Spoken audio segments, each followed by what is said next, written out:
Hey guys আজি আপোনালোকৰ মাজলৈ লৈ আহিছোঁ মাছৰ এটা সুন্দৰ ৰেচিপি।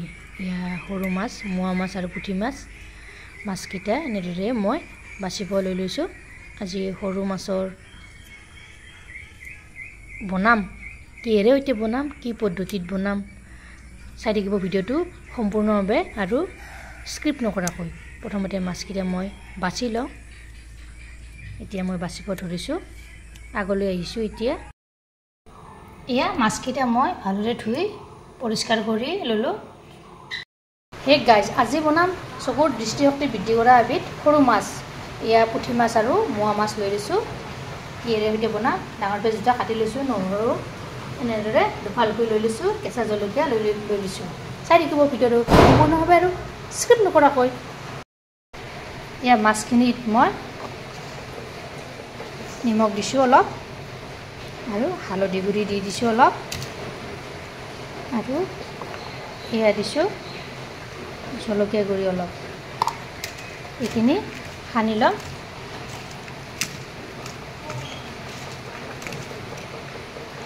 অলৰেডি কেৰাহী গৰম হ'বলৈ দিছোঁ, মই তেলখিনিও দি দিছোঁ।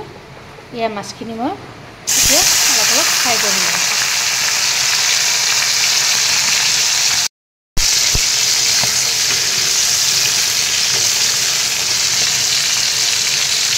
এনেদৰে লাৰি দিলোঁ কৰাচৰ সৈতে।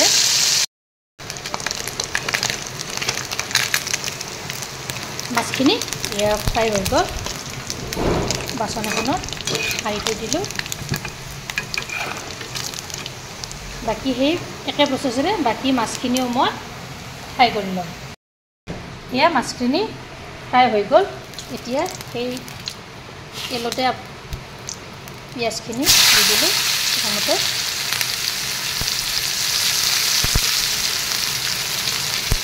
তাৰপিছত দি দিলোঁ নহৰুখিনি,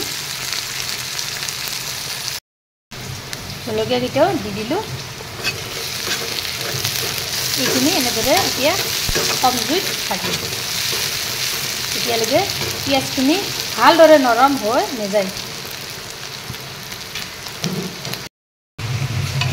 পিঁয়াজখিনি দেখিছেনে কি ধুনীয়াকৈ নৰম হৈ গৈছে। ইয়াতে এতিয়া মই নিমখ এচামুচ দি দিছোঁ, তাৰপিছত দিছোঁ হালধি গুড়ি এচামুচ, আৰু দিছোঁ জলকীয়া গুড়ি এচামুচ। এনেদৰে ভাজি দিছোঁ। তাৰপিছত ফ্ৰাই কৰি থোৱা মাছখিনি ইয়াতে দি দিলোঁ। দি এনেদৰে তল ওপৰ কৰি লৰাই দিছোঁ। এইখিনিও মই এনেদৰে কম জুইত ভাজি ল'ম।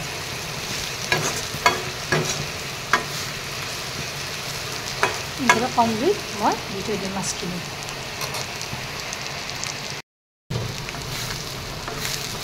কেইমিনিটমান যোৱাৰ পিছত দেখিছেনে মোৰ মাছখিনি কি ধুনীয়া হৈছে, মচমচীয়া হৈছে। এইখিনিতে যদি ভিডিঅ'টো ভাল পালে তেনেহ'লে লাইক কৰিব, শ্বেয়াৰ কৰিব, কমেণ্ট কৰিব, আৰু মোৰ চেনেলত যদি নতুনকৈ আছে চেনেলটো ছাবস্ক্ৰাইব কৰিব, লগতে ফেচবুক পেজতো ফ'ল' কৰিব। ধন্যবাদ। জয় আই।